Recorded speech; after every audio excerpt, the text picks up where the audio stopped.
चलिए बच्चों, हम आपका क्लास आगे बढ़ाते हैं। पिछले क्लास में हम लोगों ने ट्रायंगल के टाइप्स को पढ़ा था, क्लासिफिकेशन ऑफ ट्रायंगल को पढ़ा था, एंगल के बेसिस पे और साइड लेंथ के बेसिस पे। और उसके बाद हमने कुछ टर्म के बारे में पढ़ा, जैसे मीडियन का क्या मतलब होता है, एंगल बाइसेक्टर का क्या मतलब होता है, कोण समद्विभाजक का क्या मतलब होता है। इस तरह से हमने कुछ कुछ वर्ड को, कुछ कुछ डिफिनेशन को हमने कलेक्ट किया। आज का जो हमारा टॉपिक है वो हम समद्विबाहु त्रिभुज के बारे में पढ़ेंगे, आइसोसेलेस ट्रायंगल के बारे में पढ़ेंगे। आपको मैंने पिछले क्लास में आइसोसेलेस ट्रायंगल के परिभाषा को बताया था, डिफिनेशन के बारे में मैंने बताया था। उसी से हम स्टार्ट करते हैं। देखो, यदि मैं आपसे पूछूं, देखो ये समद्विबाहु त्रिभुज, ये स्पेलिंग गलत लिखा हुआ नहीं है, ये कंप्यूटर इसी सेंस में ये देता है, ठीक है, आप इसको गलत मत समझ लेना। देखो बाबू, अब मैं आपसे पूछूं कि बताओ समद्विबाहु त्रिभुज का क्या डिफिनेशन है, आइसोसेलेस ट्रायंगल का क्या डिफिनेशन है। यदि आपको याद होगा कि आइसोसेलेस ट्रायंगल का क्या परिभाषा है, ठीक, तो पिछले क्लास में मैंने आपको बताया था कि किस तरह के ट्रायंगल को आइसोसेलेस बोलेंगे, जिस ट्रायंगल का कोई दो भुजा आपस में इक्वल होना चाहिए, any two sides are equal. आपको इस बात को ध्यान से समझना है कि मैं यहां बता रहा हूं कोई दो भुजा इक्वल होना चाहिए। क्या मैं बोल रहा हूं?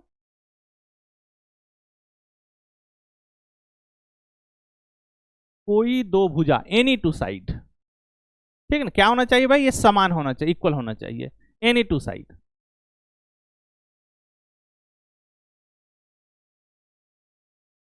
ठीक, ये आपस में समान होना चाहिए। मैं यहां कहीं ये वर्ड यूज नहीं कर रहा हूं, एग्जैक्टली टू साइड, ये दोनों में अंतर है। कोई दो भुजा समान होना और सिर्फ दो भुजा समान होना, इसमें अंतर है। हमारा डिफिनेशन कहता है यदि कोई दो भुजा समान हो जाए तो त्रिभुज क्या होने वाला है? आइसोसेलेस ट्रायंगल हो जाएगा। दिक्कत नहीं, कोई दो भुजाएं, साइड्स, ठीक ना। यदि कोई दो भुजा आपस में इक्वल हो जाए ट्रायंगल को क्या हम लोग बोलेंगे? आइसोसेलेस। हमारे पास अभी आइसोसेलेस ट्रायंगल का बस इतना ही डिफिनेशन है, समद्विबाहु त्रिभुज का बस हमारे पास इतना ही परिभाषा है। इसी डिफिनेशन का यूज करके हम कुछ कुछ कॉन्सेप्ट बिल्ड करते हैं। मतलब आइसोसेलेस ट्रायंगल का समद्विबाहु त्रिभुज से संबंधित जो प्रॉपर्टी है उसको हम लोग कलेक्ट करने का प्रयास करते हैं। इससे पहले हम कुछ एग्जांपल से समझते हैं। ये हमको बताओ, मैं आपको एक ट्रायंगल बना के दे रहा हूं, ए बी, ये 5 यूनिट मान लो, ये 5 यूनिट सेंटीमीटर ले लो, और ये 6 सेंटीमीटर, ठीक। अब मैं आपसे पूछता हूं कि क्या यह ट्रायंगल समद्विबाहु है? तो हमारा जो समद्विबाहु त्रिभुज का परिभाषा कहता है कि किसी भी त्रिभुज का कोई दो भुजा समान हो जाए तो त्रिभुज समद्विबाहु होगा। एनी टू साइड से यदि इक्वल हो जाए तो ट्रायंगल क्या होने वाला है? समद्विबाहु होने वाला है। देखो, तो हमारे पास यहां दिख रहा है कि ए बी और AC का मेजरमेंट इक्वल है, और कितना है भाई? ये 5 सेंटीमीटर है। हम इस डिफिनेशन से कह सकते हैं कि यह ट्रायंगल आइसोसेलेस ट्रायंगल होगा, समद्विबाहु त्रिभुज होगा। क्यों भाई? क्योंकि हमको दो भुजा आपस में समान दिख रहा है, बराबर दिख रहा है। मैं अगला एक आपको फिगर दे रहा हूं, आप इससे हमको समझ के बताना। तो 3, 4 और 5, क्या यह ट्रायंगल ABC यह आइसोसेलेस है?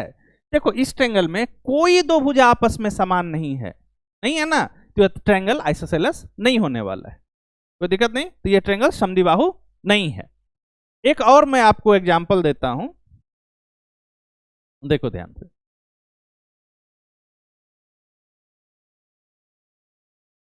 ट्वेंटी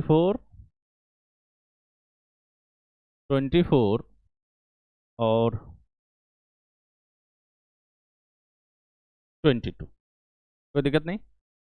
क्या यह ट्रायंगल जो है यह आइसोसेलेस है? बिल्कुल है भाई, ये दो साइड आपस में क्या है? इक्वल है, आइसोसेलेस है। एक एग्जांपल और दे रहा हूं, फिर मैं आगे बढ़ूंगा। इसको आप ध्यान से देखिए। अब इसको मैंने देखो एक चीज, इसको मैंने वेरीफाई नहीं किया है कि यह ट्रायंगल बन रहा है कि नहीं बन रहा, इसलिए मैं इस इंफॉर्मेशन को डिलीट कर देता हूं।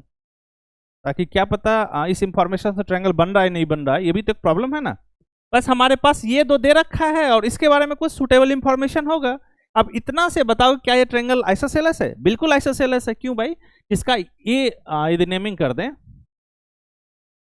तो ए बी और ए सी का आपस में लेंथ इक्वल है। और कितना इक्वल है भाई? तो ये 24 सेंटीमीटर। ठीक, हमको कोई दो भुजा आपस में मिल जाए तो हम इस बात के लिए तैयार हो जाते हैं कि अब ये ट्रायंगल कैसा हो जाएगा? आइसोसेलेस ट्रायंगल हो जाएगा। एक और आप इसको देख के बताओ।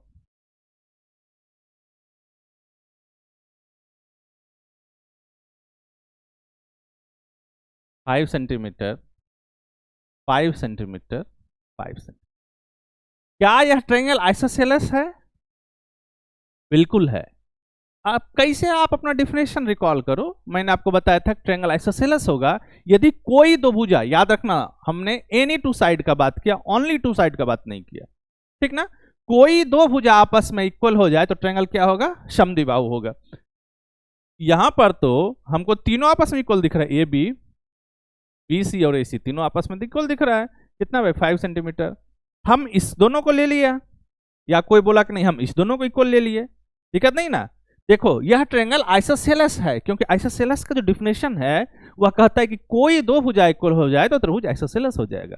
यदि इस डिफिनेशन को बच्चा ये नहीं समझ के ये समझे कि ओनली टू साइड इक्वल हो जाए, सिर्फ दो भुजा इक्वल हो जाए, तो उस डिफिनेशन से यह ट्रायंगल आइसोसेलेस नहीं होगा। इसलिए जो परिभाषा है उसको उसी प्रारूप में, उसी स्वरूप में समझना बहुत जरूरी है। तो हमारा आइसोसेलेस ट्रायंगल का क्या परिभाषा है कि दो त्रिभुज आइसोसेलेस कहे जाएंगे कब? जब उसका कोई दो भुजा आपस में समान हो जाए। Any two sides are equal, not only two side. इस बात को अलग अलग समझना है, ठीक ना। तो हमारा डिफिनेशन कहता है कोई दो भुजा आपस में समान हो जाए।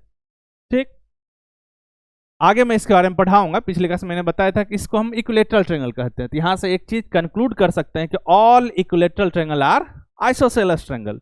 जितना भी समबाहु त्रिभुज है वह समद्विबाहु त्रिभुज होता है। दिक्कत नहीं बाबू। चलते हैं अगले टॉपिक पर। अब हमारा जो काम है, हम आइसोसेलेस ट्रायंगल से संबंधित जितना भी इंफॉर्मेशन है उसको कलेक्ट करते हैं ताकि वो हमारे लिए कलेक्शन ऑफ इंफॉर्मेशन हो और क्वेश्चन सॉल्व में मदद करे हो। देखो पहला जो हमारा प्रॉपर्टी है आइसोसेलेस ट्रायंगल का, हम उसको कलेक्ट कर रहे हैं। देखो ये क्या कहता है, ये थ्योरम है, ठीक ना, और उसको हम प्रॉपर्टी के सेंस में पढ़ रहे हैं। ठीक, और हमको पता है कि थ्योरम को एस्टेब्लिश करना पड़ता है, प्रूव करना पड़ता है। ठीक, तो हम उसको प्रूव करेंगे और हम समझेंगे कि प्रूविंग का मेथड क्या है और इससे कैसे हम किसी इंफॉर्मेशन को निकालते हैं, और बाद में इस इंफॉर्मेशन का हम लोग प्रॉब्लम सॉल्व करने में यूज करेंगे। तो पहला जो इंफॉर्मेशन है वो क्या कहता है आइसोसेलेस ट्रायंगल में, a triangle in which any two sides are equal. ये तो डिफिनेशन है, कोई दिक्कत नहीं ना। एक त्रिभुज जिसकी कोई दो भुजा आपस में समान हो जाए वो कैसा ट्रायंगल होगा भाई? समद्विबाहु त्रिभुज हो जाएगा। कोई दिक्कत? इसको देखो अंडरलाइन क्या करना है, इसको ध्यान से देखना है। कोई दो भुजा, ठीक ना, एनी टू साइड्स यहां से आर इक्वल। कोई दिक्कत नहीं ना।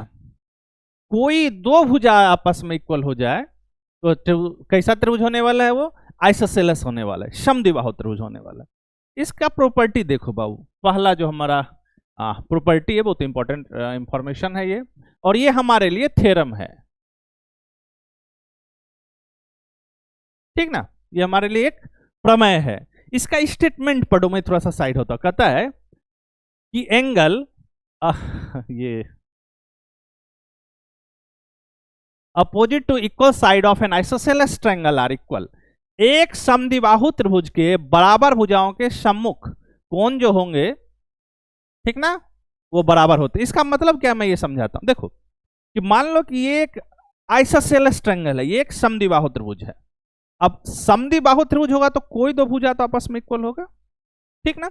तो इसमें जो हमने लिया, हम ए बी और ए सी को इक्वल ले लिए, ठीक ना। अब ए बी का अपोजिट एंगल क्या बनते दिख रहा है? Angle C. और ए सी का अपोजिट एंगल क्या बन रहा है? बी।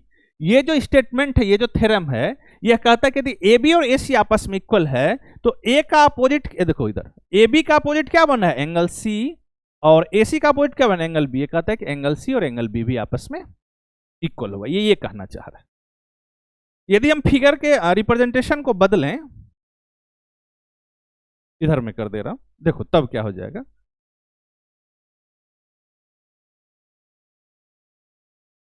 ए बी सी हम एक ट्रायंगल है, आइसोसेलेस है, और आइसोसेलेस ट्रायंगल है, और इसका जो इक्वल भुजा है ए सी और बी सी आपस में इक्वल है, ठीक ना। ए सी किसके इक्वल है बाबू, बी सी के इक्वल है, मतलब ये और ये आपस में इक्वल है। अब क्वेश्चन है कि कौन सा एंगल इक्वल होगा, तो ए सी का अपोजिट बी और बी सी का अपोजिट ए, कोई दिक्कत नहीं। तो ये थ्योरम क्या कहता है, ध्यान से देखना है कि एंगल बी और एंगल सी आपस में इक्वल होगा, ये अलग है, हाँ दिक्कत नहीं। देखो ये ऐसा क्यों, तो AC का अपोजिट क्या दिख रहा है, B, और AB का अपोजिट A, ठीक।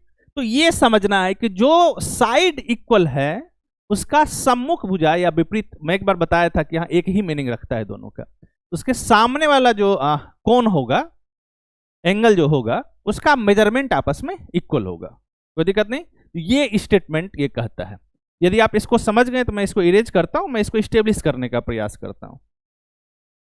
ये आप समझ गए, एक बार देखो जल्दी 1-2 सेकंड में।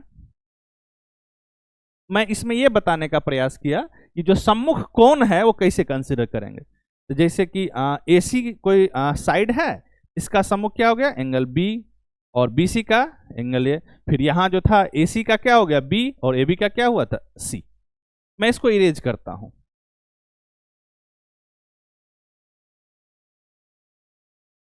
इसको प्रूव कैसे करेंगे, मैं आपको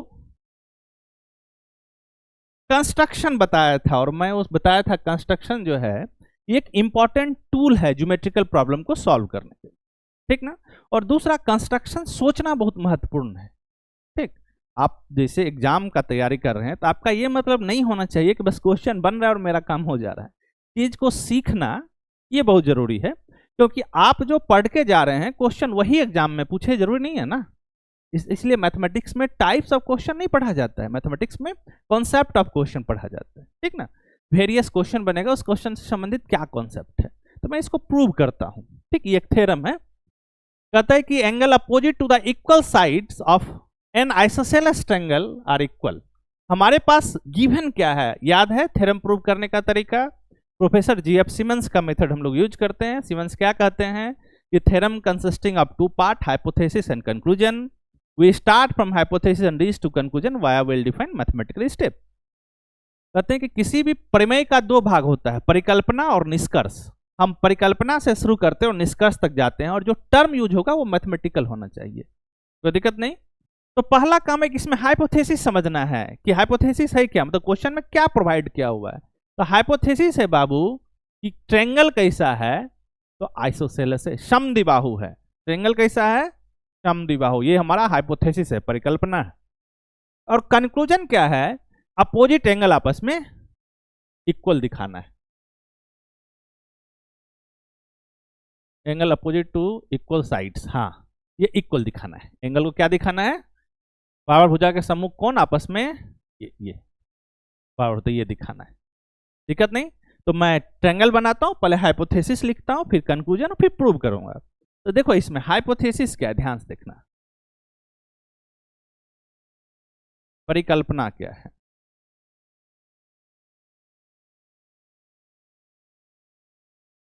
परिकल्पना दे रखा है, या फिगर में बना लेता हूं,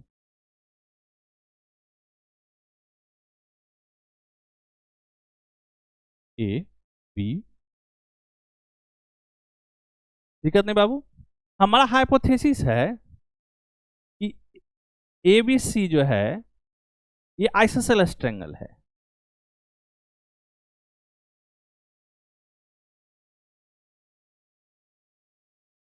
इधर लिख देता हूं,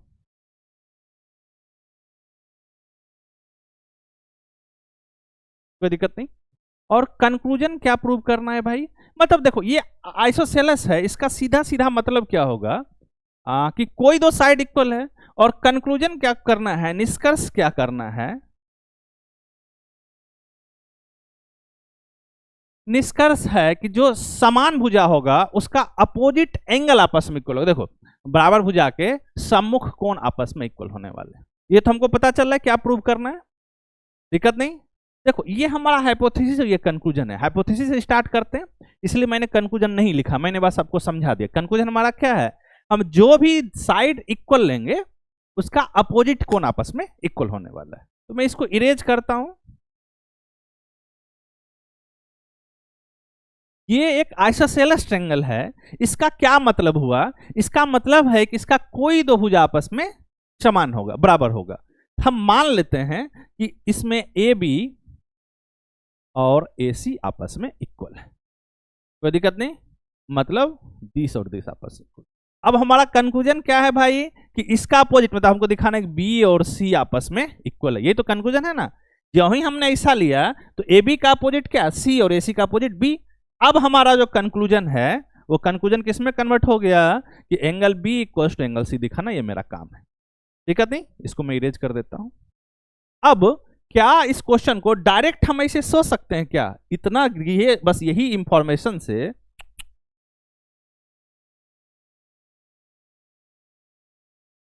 क्या बस इसी गिवन इंफॉर्मेशन से हम क्वेश्चन को कर सकते हैं? तो आंसर है बिल्कुल नहीं कर सकते हैं। जब डायरेक्ट क्वेश्चन नहीं कर सकते हैं तो हम अब कंस्ट्रक्शन का मदद लेंगे, और कंस्ट्रक्शन सुटेबल कंस्ट्रक्शन करते हैं, संरचना। और मैं आपको बताया था जब भी आप कंस्ट्रक्शन करते हैं तो कंस्ट्रक्शन का डिसिप्लिन है, आप एक बार में एक ही रूल इंपोज कर सकते हैं, दिक्कत नहीं। हम क्या करेंगे भाई, ध्यान से देखना, हम ए से बी सी पर परपेंडिकुलर ड्रॉ कर दिए, ये एल्टीट्यूड पिछले क्लास में आपको बताया था। मैंने क्या किया कि ए से एक लाइन ए डी हमने ड्रॉ किया, और ये क्या है, एल्टीट्यूड है, मतलब ये बी सी पर परपेंडिकुलर हमने ड्रॉ किया। अब देखो आइसोसेलेस ट्रायंगल पढ़ने का दो जगह पढ़ते हैं, दो तरह से पढ़ते हैं। अभी जैसे कांग्रुएंसी ऑफ ट्रायंगल में पढ़ा है, उसके बाद हम आइसोसेलेस ट्रायंगल आपको पढ़ा रहे हैं। फिर मैं आपको पढ़ाऊंगा जब हम सिमिलर ट्रायंगल के बारे में पढ़ाऊंगा, समरूप त्रिभुज के बारे में, तो फिर मैं आइसोसेलेस ट्रायंगल के बारे में कुछ प्रॉपर्टी बताऊंगा। तो अभी जो भी आइसोसेलेस ट्रायंगल में हम प्रॉपर्टी कलेक्ट करेंगे, उसको कलेक्ट करने का जो हमारा मेथड है वह त्रिभुज के कांग्रुएंसी का यूज करके हम लोग करेंगे, ठीक ना, सर्वांग क्षमता का इस्तेमाल करके हम लोग करेंगे।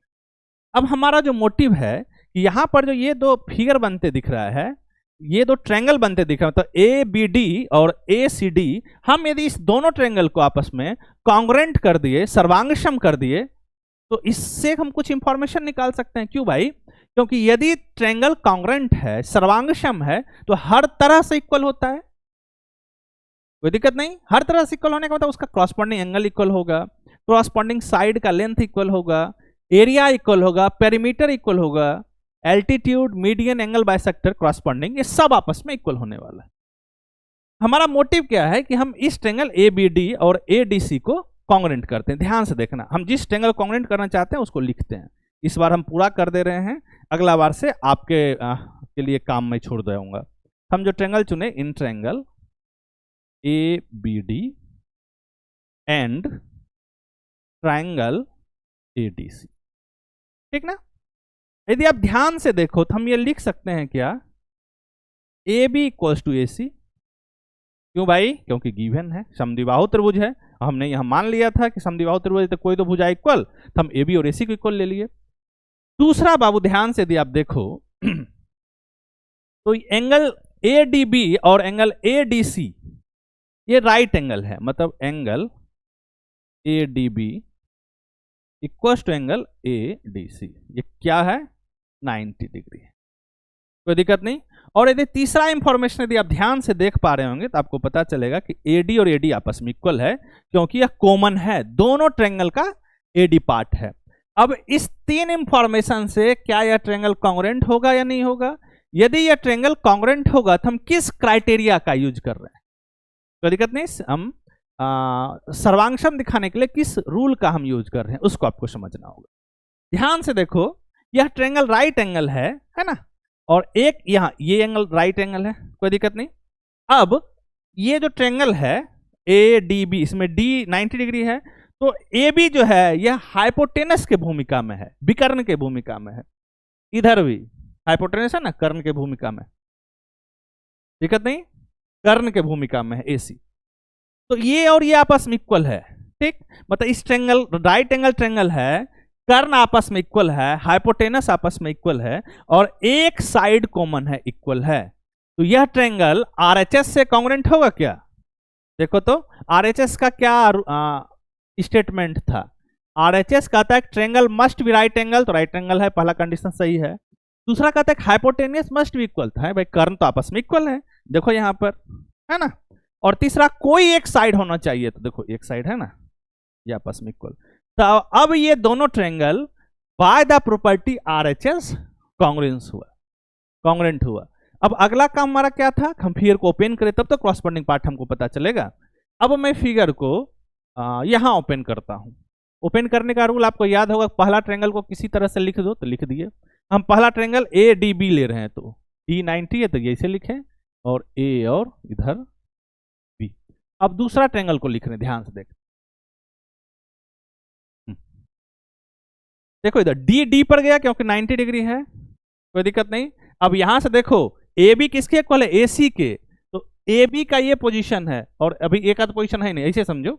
इधर AD किसके इक्वल है, AD के, यहां AD का ये पोजीशन है, तो यहां भी A का ये पोजीशन हो जाए, कोई दिक्कत नहीं। क्यों भाई, यहां AD और AD इक्वल, तो ये D है, DA, तो A का पोजीशन ऊपर में हो जाएगा।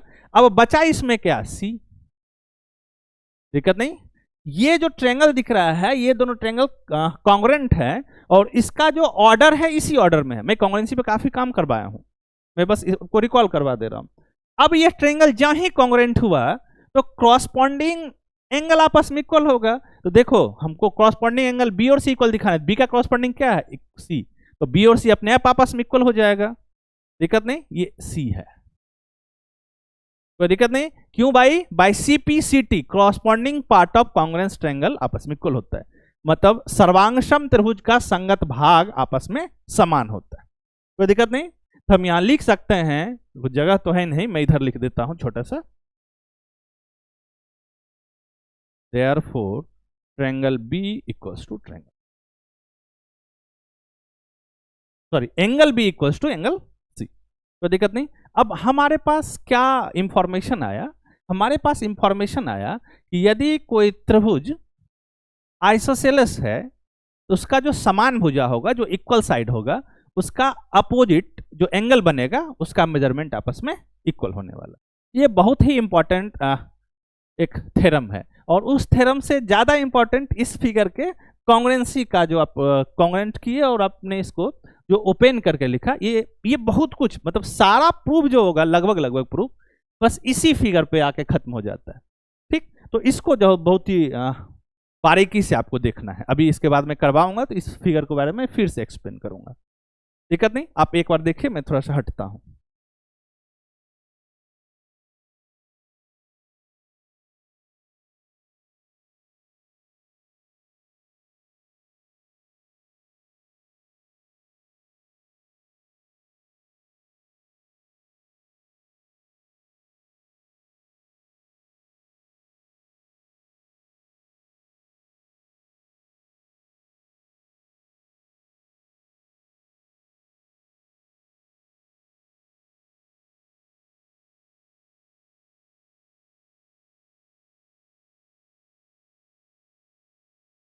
इसमें आपको इस फिगर के बारे में थोड़ा सा समझना होगा, तो इसको आप कहीं कॉपी में एक जगह लिखिए, बहुत इंपॉर्टेंट फिगर है ये, लिखो इसको। तो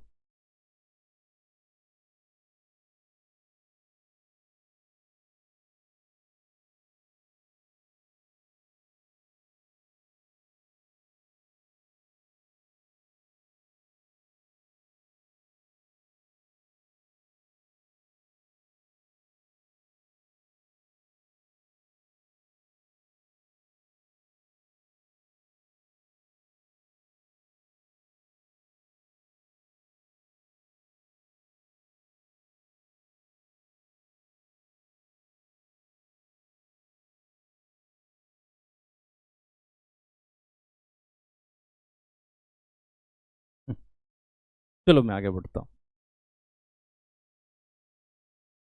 दूसरा क्या स्टेटमेंट है, इसको समझिए। कह रहा है कि ये एक ट्रायंगल जो है वो आइसोसेलेस ट्रायंगल है, कोई दिक्कत नहीं। अब आइसोसेलेस ट्रायंगल कैसा है, तो ए बी और ए सी आपस में समान है, कोई दिक्कत नहीं। फ्रॉम ए, हम ए से यदि मीडियन ड्रॉ करेंगे, इक्वल नहीं इंप्लीकेशन हो जाएगा, और मीडियन एंगल बाइसेक्टर भी हो जाएगा और वह एल्टीट्यूड भी हो जाएगा। ये बहुत ध्यान से समझने वाला चीज है। क्या कहता है, यदि ए बी और ए सी आपस में समान लेंथ का है, मतलब ये आइसोसेलेस ट्रायंगल है, तो ए से जो माध्यिका होगा, वही जो मीडियन होगा, वही कोण समद्विभाजक हो जाएगा और वही शीर्ष लंब हो जाएगा। इसका मतलब क्या, ये मैं समझाता हूं, देखो ध्यान से। यहां पर जो ये लिखा हुआ है ए से, इसका क्या मतलब हुआ, समझो कि कोई, देखो ये एक आइसोसेलेस ट्रायंगल है, कोई दिक्कत नहीं। तो आइसोसेलेस ट्रायंगल में कोई दो साइड आपस में इक्वल होगा, कोई दिक्कत नहीं। तो जो दो साइड आपस में इक्वल है, जो दो भुजा आपस में समान लंबाई का है, उसके इंटरसेक्शन से एक वर्टेक्स तो बनेगा। यदि हमने मान लिया कि ए बी और ए सी आपस में इक्वल है, तो ए बी और ए सी के इंटरसेक्शन से वर्टेक्स ए बन रहा है, ए बन रहा है। अब ये स्टेटमेंट कह रहा है कि ए से यदि हम बी सी पर मीडियन ड्रॉ करेंगे, या एंगल बाइसेक्टर ड्रॉ करेंगे, या एल्टीट्यूड ड्रॉ करेंगे, माध्यिका ड्रॉ करेंगे, कोण समद्विभाजक करेंगे, या शीर्ष लंब ड्रॉ करेंगे, ये सब कोइंसाइड हो जाएगा। मतलब हम यहां पर मान लो कि ये एडी अभी मीडियन ड्रॉ किए, तो ये मीडियन अपने आप एल्टीट्यूड भी बन जाएगा और अपने आप कोण समद्विभाजक भी बन जाएगा। तो ये बहुत इंपॉर्टेंट इंफॉर्मेशन है। मतलब कि समद्विबाहु त्रिभुज के समान भुजा के इंटरसेक्शन से जो वर्टेक्स बनेगा, उस वर्टेक्स से ड्रॉ करने वाला, चाहे वो मीडियन ड्रॉ करें, एंगल बाइसेक्टर ड्रॉ करें, या एल्टीट्यूड ड्रॉ करें, वो एक ही लाइन होता है, अलग अलग लाइन नहीं होता है। मतलब हमारा मोटिव क्या है कि हम इसको यदि हम मीडियन मान लें, ठीक, और इसको दिखा दें कि यह एंगल बाइसेक्टर भी है और एल्टीट्यूड भी है, तो मेरा काम बन जाए। मतलब मीडियन लिया और एंगल बाइसेक्टर दिखा दिए, एल्टीट्यूड दिखा दिए, या एल्टीट्यूड लिया, एंगल बाइसेक्टर और मीडियन दिखा दिए। मतलब कोई भी एक लाइन है, वो तीनों प्रॉपर्टी को सेटिस्फाई करता है। मतलब तीनों लाइन कोइंसाइड कर जाता है, ओवरलैपिंग हो जाता है, दिक्कत नहीं। फिर से मैं समझाने का प्रयास करता हूं। मैं बार बार ये बता रहा हूं कि ये इक्वल साइड से बनने वाला वर्टेक्स है। इससे यदि हम मीडियन ड्रॉ करेंगे, तो यही लाइन जो है मीडियन भी है, एंगल बाइसेक्टर भी है और एल्टीट्यूड भी है, कोई दिक्कत नहीं। ये बात को बहुत ध्यान से समझना है। और प्रूव करने के लिए कुछ ज्यादा रॉकेट साइंस नहीं करना है, बस पीछे वाला चलो। देखो इसी तरह से ये ट्रायंगल जो जिस तरह से ऑर्डर में लिखा हुआ है, इससे हम आसानी से उस इंफॉर्मेशन तक जा सकते हैं। हालांकि नया है तो मैं उसको फिर से एक बार ये कर देता हूं। देखो ध्यान से, सेम फिगर है। मेरा काम क्या है कि हम मीडियन लेंगे और इसको एंगल बाइसेक्टर और तो एल्टीट्यूड हम प्रूव करके दिखाएंगे। यहां से समझो, ये एबीसी एक ट्रायंगल दे रखा है। मान लेते हैं कि एडी जो है वो मीडियन है, ठीक।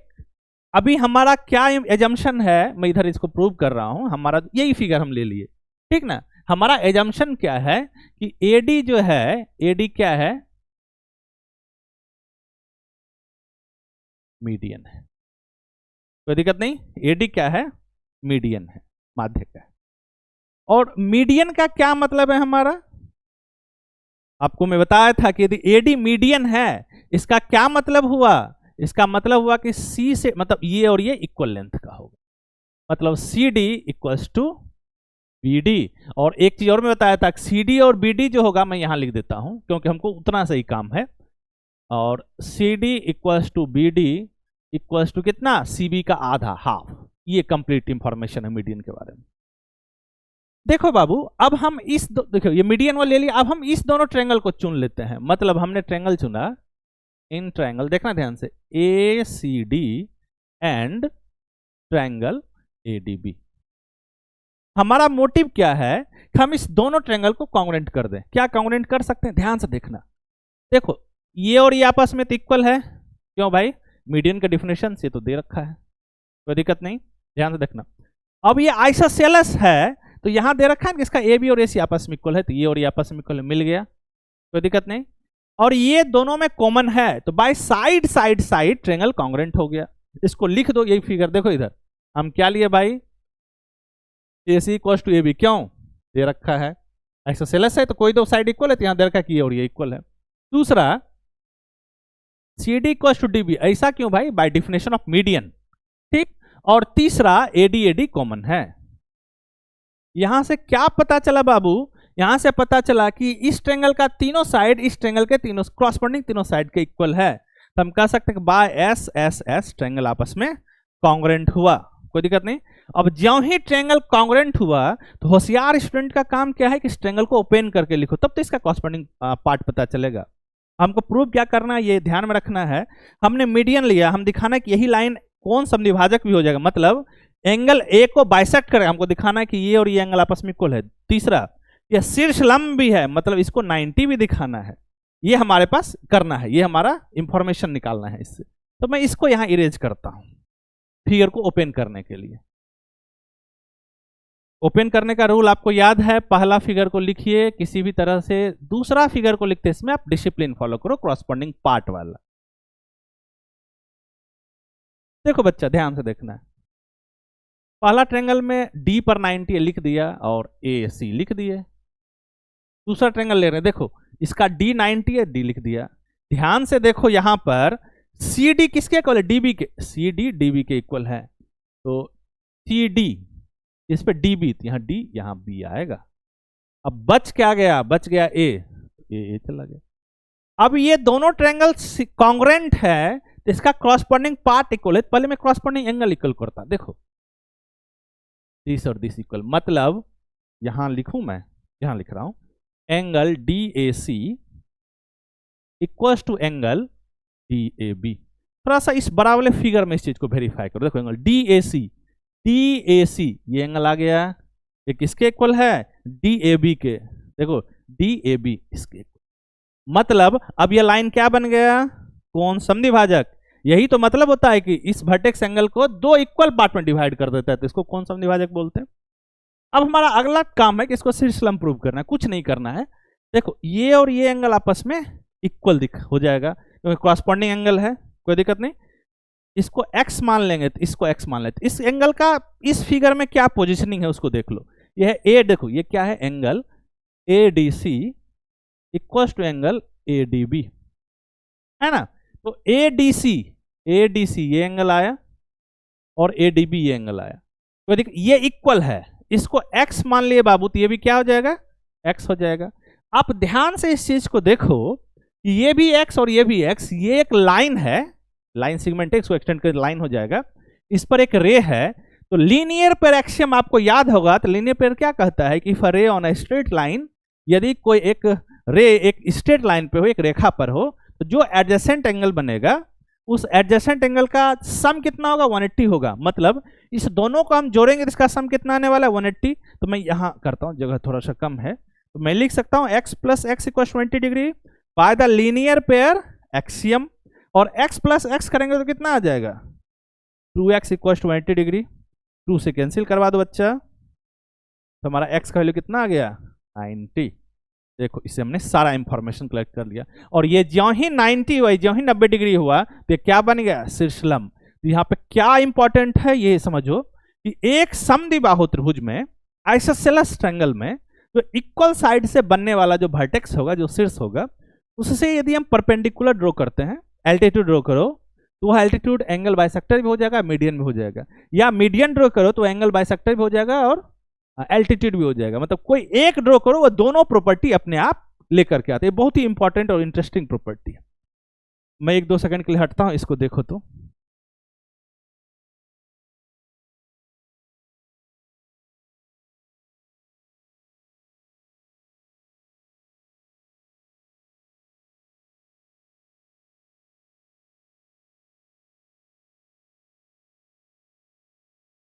एक मैं और प्रॉपर्टी इससे रिलेटेड मैं आपको बताता हूं, इसको ध्यान से देखिए। ये एक ट्रायंगल है, आइसोसेलेस है, और कैसे है? तो ए बी और ए सी आपस में समान है, इक्वल है, दिक्कत नहीं बाबू। अब कह रहा है कि ए डी मीडियन है, अभी तो हम पढ़े हैं ये मीडियन है, तो एंगल बाइसेक्टर भी हो जाएगा और एल्टीट्यूड भी हो जाएगा। पीछे यही तो अभी पढ़े हैं, है ना। मीडियन है तो एंगल बाइसेक्टर हो जाएगा, एल्टीट्यूड भी हो जाएगा, ठीक। अब कह रहा है कि ये जो मीडियन है, इसको दो कॉन्ग्रुएंट ट्रायंगल में डिवाइड करता है। अभी तुरंत तो इसी को प्रूव किए थे, क्या था ना कि ये दो ट्रायंगल क्या होता है? कॉन्ग्रुएंट होता है। तो अब हम इसको प्रूव नहीं करते हैं, हम यहाँ कर ही चुके हैं, सेम प्रोसेस होगा प्रूविंग का। तो अब मैं करता क्या हूँ कि इसका प्रूविंग का जो कॉन्सेप्ट है बिना किए हुए अडॉप्ट कर लेता हूँ कि अभी किए हैं तो हम समझ लेते हैं ट्रायंगल कॉन्ग्रुएंट है। इसके बाद क्या हो सकता है मैं उसको लिखता हूँ। ध्यान से देखिए अब, मतलब ये दोनों ट्रायंगल कॉन्ग्रुएंट हुआ। अब ज्यों ही ट्रायंगल कॉन्ग्रुएंट हुआ तो हम जानते हैं कॉन्ग्रुएंट ट्रायंगल हर एक रिस्पेक्ट में आइडेंटिकल होता है, नाम बस अंतर होता है नाम का। मतलब याद रखना कि इस ट्रायंगल का जो सरकमफ्रेंस होगा, इस ट्रायंगल का भी वही सरकमफ्रेंस होने वाला है। सॉरी, सरकमफ्रेंस यहां यूज नहीं होगा, पेरीमीटर, कोई दिक्कत नहीं। परिमाप, इसका जितना एरिया होगा इसका भी उतना ही एरिया होगा, क्योंकि कॉन्ग्रुएंट ट्रायंगल में एरिया आपस में इक्वल होता है, कोई दिक्कत नहीं। तो इसका मैं काफी यूज करने वाला हूं आगे क्वेश्चन में, तो इसको आप समझ कर रखिएगा, कोई दिक्कत नहीं। अब इसका यूज करके हम आपको ये बताते हैं कि अब आइसोसेलेस ट्रायंगल का पेरीमीटर कैसे निकालते हैं और एरिया कैसे निकालते हैं, कोई दिक्कत नहीं। किसी भी पॉलीगन में पेरीमीटर निकालने का क्या तरीका होता है, हमारे पास एन साइडेड पॉलीगन है, उसके सारे साइड लेंथ को जोड़ दो तो पेरीमीटर आ जाएगा। मान लो कि ये एक पॉलीगन है,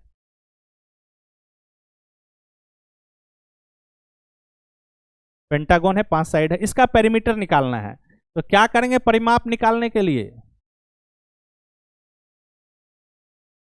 परिमाप निकालने के सब साइड को जोड़ दो, मतलब A B plus B C plus C D plus D E plus A. मतलब किसी भी पॉलीगन का यदि आपको पेरीमीटर निकालना है तो उसके साइड लेंथ को जोड़ दो। परिमाप निकालने तो उसके भुजा के लंबाई को क्या करेंगे, जोड़ देंगे। तो आइसोसेलेस ट्रायंगल में भी हम यही कॉन्सेप्ट यूज करने वाले हैं। देखो अब हमारा अभी का जो टॉपिक है, हम पेरीमीटर निकाल रहे हैं, एक आइसोसेलेस ट्रायंगल है, ये एक आइसोसेलेस ट्रायंगल है बाबू। इसका मतलब इसका जरूर कोई दो भुजा आपस में इक्वल होगा, ठीक। तो हम without loss of any generation हम ये मान लेते हैं कि ए बी और ए सी आपस में इक्वल है, कोई दिक्कत नहीं। अच्छा, लिखने का तरीका मैं आपको बता देता हूं। ए का जो एंगल ए है उसका जो अपोजिट होगा साइड, उसको ए से लिखते हैं, बी के अपोजिट बी को और सी के अपोजिट सी को, कोई दिक्कत नहीं। अब यहाँ ए बी और ए सी इक्वल है तो बी और सी का जो मेजर होगा वो आपस में इक्वल होगा। तो हम दो अलग अलग इंफॉर्मेशन नहीं लेके हम एक ही इंफॉर्मेशन लेंगे, मतलब सी को हम बी से रिप्लेस कर देते हैं।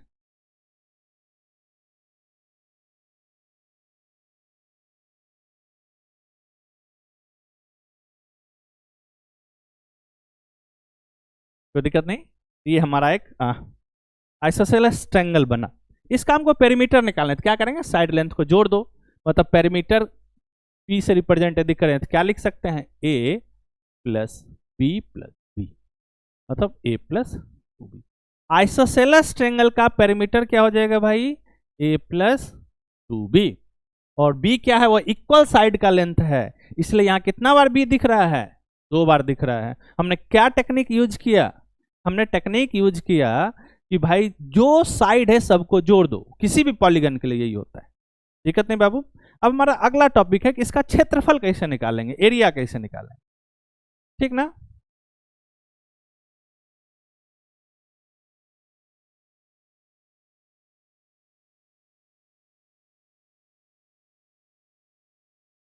इसके लिए हमको थोड़ा सा राइट एंगल ट्रायंगल के बारे में समझना पड़ेगा, ठीक।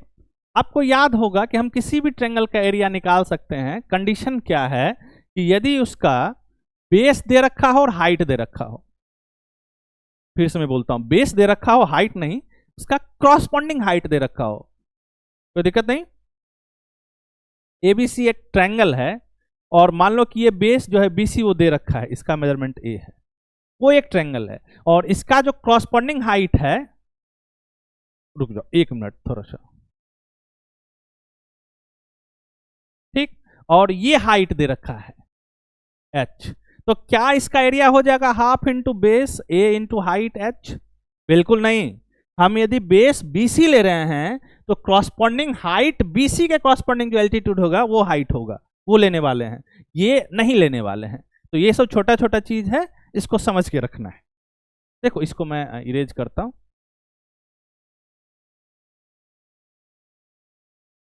यदि ये h दे रखा है तब अब हमारा जो फॉर्मूला एरिया का हो जाएगा ट्रायंगल का half into base into height into, कोई दिक्कत नहीं, आपको याद होगा कि हम कैसे निकालते हैं, half multiply by base into height, मतलब हाफ आधार का लंबाई और ऊंचाई ले लेते हैं, दिक्कत नहीं।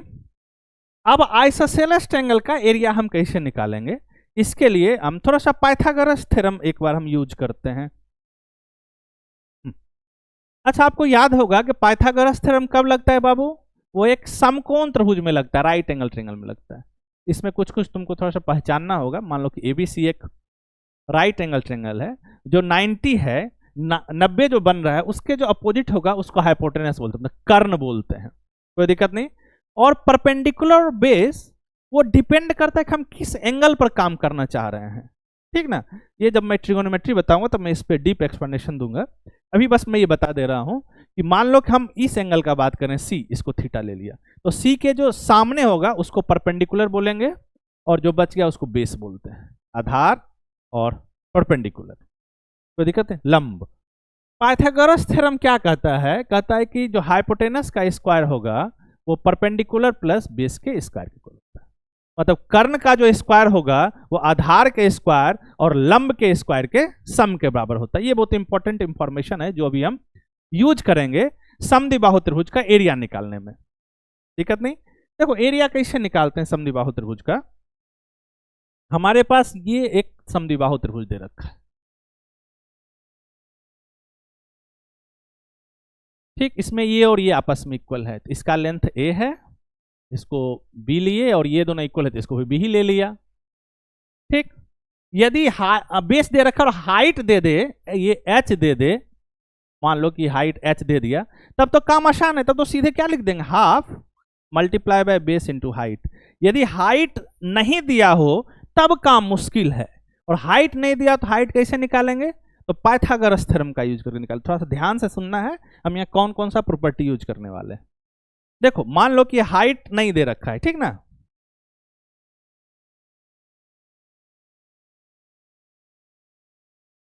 बेस दे रखा है और हाइट नहीं दे रखा है, हम इस h को निकालना चाहते हैं। अच्छा ये क्या है भाई, ये AD जो है एल्टीट्यूड है, अभी तो मैं आपको बताया था कि एल्टीट्यूड जो ड्रॉ करते हैं इक्वल साइड से बनने वाले वर्टेक्स से, वह मीडियन में हो जाता है और एंगल बाइसेक्टर हो जाता है, मतलब शीर्ष लंब जो है वह कोण समद्विभाजक भी हो जाएगा और माध्यिका भी हो जाएगा, कोई दिक्कत है, मीडियन भी हो जाएगा। अब देखो ये मीडियन है तो ये और ये आपस में इक्वल हो जाएगा, तो ये इसको इक्वल पार्ट में डिवाइड करते, ये कितना हो गया a/2 और ये कितना हो गया a/2। पाइथागोरस थ्योरम हम इस ट्रायंगल का यूज कर रहे हैं ADC में, ठीक ना। ये एक राइट एंगल ट्रायंगल है तो हम लिख सकते हैं, और ये इसका हाइपोटेनस है, और ये यदि ये एंगल का बात करते हैं परपेंडिकुलर, ये बेस है, ये h है, h यहाँ हाइट के लिए यूज किया, हाइपोटेनस मत समझना, यहाँ क्या हो जाएगा, हाइपोटेनस क्या है b square equal to h square plus a/2 का होल स्क्वायर। देखो बाबू इसको लिख सकते हैं b square equal to h square plus a²/4, इसको इधर कर लो तो b स्क्वायर माइनस a²/4, ये h स्क्वायर के इक्वल आ गया, कोई दिक्कत नहीं। एक लाइन और लिख लेते हैं थोड़ा सा, 4 time b square minus a², ये h स्क्वायर है, h का वैल्यू निकाल लो, स्क्वायर/4, h का वैल्यू मैं यहां लिख रहा हूं, h का वैल्यू हम निकाल ले, क्या आएगा भाई, square root of 4 time b square minus a²/4। अच्छा इस 4 को देखो, ऐसे तुम पढ़े हो ना कि a/b का यदि हम स्क्वायर रूट निकालते हैं तो हम लिख सकते हैं स्क्वायर रूट ऑफ a/√b, ये एक्सपोनेंट का बेसिक रूल है, ऐसा हम लिख सकते हैं। देखो इसको हम क्या करेंगे, इसी कॉन्सेप्ट इसको सेपरेट कर देंगे, कैसे सेपरेट करेंगे तो इसको हम लिख सकते हैं, ध्यान से देखना, square root of 4 time b square minus a² by square root of 4, और 4 का स्क्वायर रूट कितना होता है, 2 होता है, तो हमारा जो हाइट का वैल्यू आया है वो आ रहा है 4 time b square minus a²/2, कोई दिक्कत नहीं।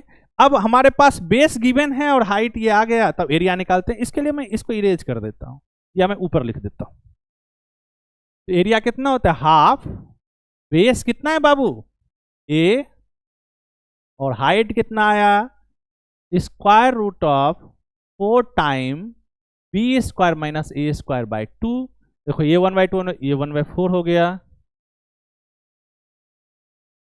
इसको याद रखना है, हालांकि बहुत डिफिकल्ट नहीं है याद रखना, और याद नहीं भी है पाइथागोरस थ्योरम का यूज करके निकाल भी सकते हो, लेकिन होशियार स्टूडेंट का काम है कि इसको याद रखना है, कोई दिक्कत नहीं। और कैसे याद रखोगे ये मैं आपको बता देता हूं। देखो याद रखने का तरीका है a/4 square root of 4 time b square minus square. अब b क्या है भाई, b इक्वल साइड का लेंथ है, जो दो इक्वल साइड उसका लेंथ b है, और a क्या है उसका जो अनइक्वल साइड, मतलब ऐसे मान के आधार का लेंथ है, बेस का लेंथ है। ठीक, तो ये हमारे पास एरिया का एक आसान सा फॉर्मूला आया आइसोसेलेस ट्रायंगल के सेंस में। और हम फॉर्मूला तो मैं सीधे लिख सकता था ना, जो सारा इंफॉर्मेशन है उसको हम प्रॉपर्टी करके लिखे थे, बिना प्रूव किए हुए लिख सकते थे, करा सकते थे। मैं इसलिए करवाया कि ताकि आप इसको बेहतर तरीका से समझ सको, कोई दिक्कत नहीं। इसको लिख के रखना है मैं एक बार थोड़ा सा हटता हूं, इसको एक बार लिख लो, या स्क्रीनशॉट लेना है तो ले लो।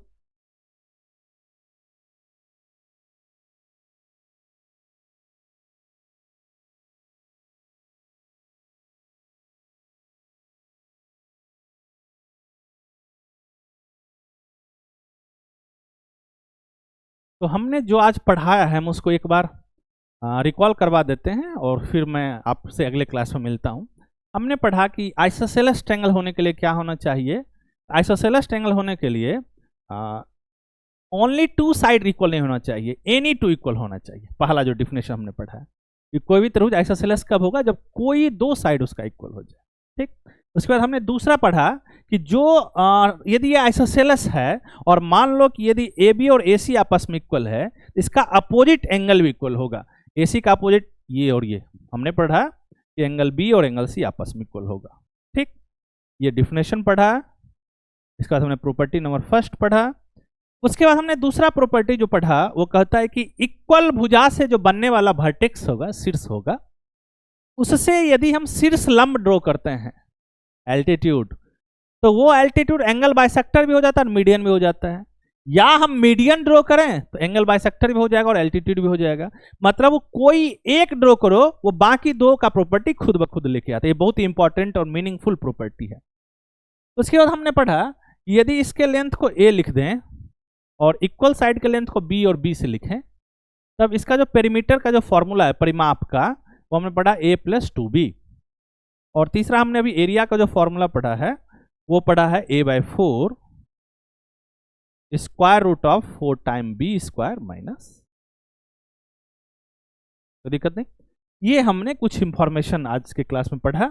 आप इसको एक बार कॉपी में लिखोगे और घर में थोड़ा सा इसको मेमोराइज करोगे, तो अगले क्लास में कुछ और कॉन्सेप्ट करवाऊंगा। फिर उसके बाद हम क्वेश्चन पर चलेंगे। मिलते हैं अगले क्लास में। Thank you.